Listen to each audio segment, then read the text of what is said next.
One Last Ride. I'm Rebecca Lieb. I'm Jason Horton. And this is Ghost Town.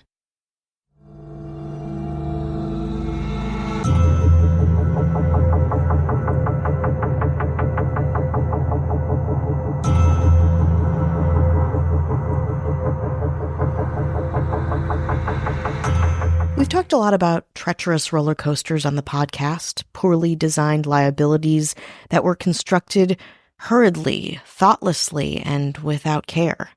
Well, today we're talking about an even more potentially dangerous roller coaster, one that is in fact fatal, and more so it was meant to be that way. Unnerving plans with a deadly outcome. Today on Ghost Town, the Euthanasia roller coaster. I will say off the bat that this roller coaster does not exist, that there is no plan to construct it anytime soon. Just getting that out there just in case you are worried about this.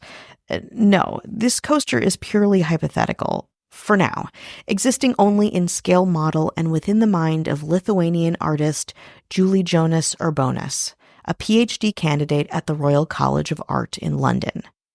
Conceived of in 2010, the Euthanasia coaster is entirely made of steel with the sole purpose of killing its passengers.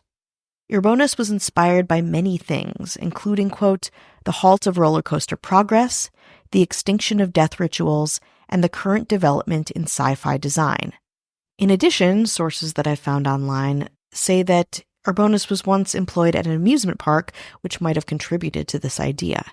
According to his website, the coaster is, quote, engineered to humanely, with elegance and euphoria, take the life of a human being.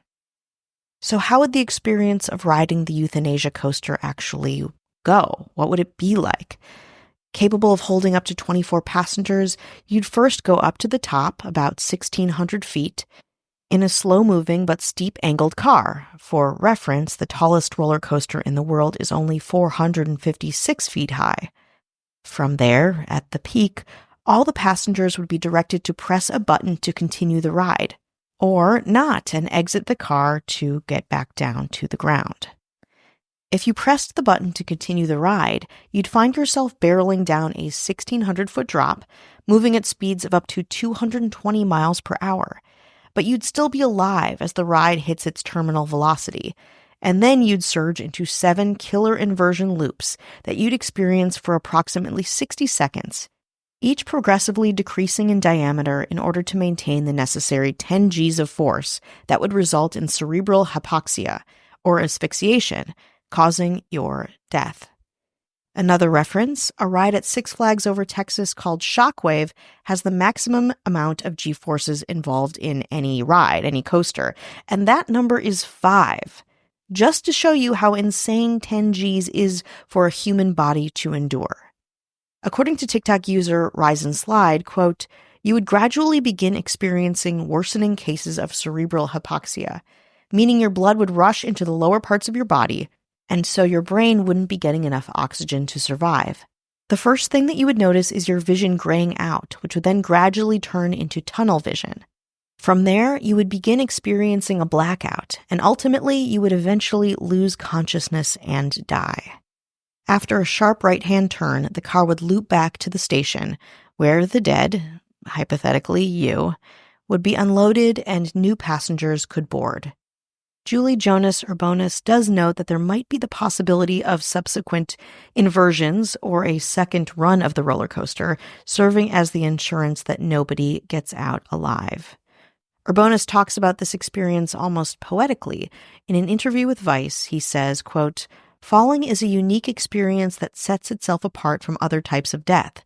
While rushing towards the ground, or in the case of the Euthanasia coaster, towards the loop, there is a fraction of time for reflection before death comes. In the Euthanasia coaster, this is exaggerated even more. There's the ride up to the tower, the drop, the serpentine fall, a series of the loops, and eventually the fatal ride within the last loop. On that note, let's take a break. Have you ever heard about the woman who woke up in a cold sweat? Like she had just had a nightmare, but she knew what she saw while she was sleeping was more than just a bad dream? Or the violinist who disappeared from the orchestra pit in front of thousands of people in the audience? What about when a mark left behind at a crime scene led investigators to wonder if there were devil-worshipping occultists prowling their rural community? Well, the Mr. Ballin podcast, Strange, Dark, and Mysterious Stories, is nothing but these kinds of stories. Each episode is meticulously crafted to keep you hanging on every word until the final chilling twist. And well, each episode is strange, dark, and mysterious. Seriously, the host, Mr. Ballin, has this unique ability to keep listeners balanced on the edge of life and death, with just a dash of excitement like I've never heard before. Follow Mr. Ballin podcast, Strange, Dark, and Mysterious Stories, on Amazon Music or wherever you get your podcasts. Prime members can listen early and ad-free on the Amazon Music app.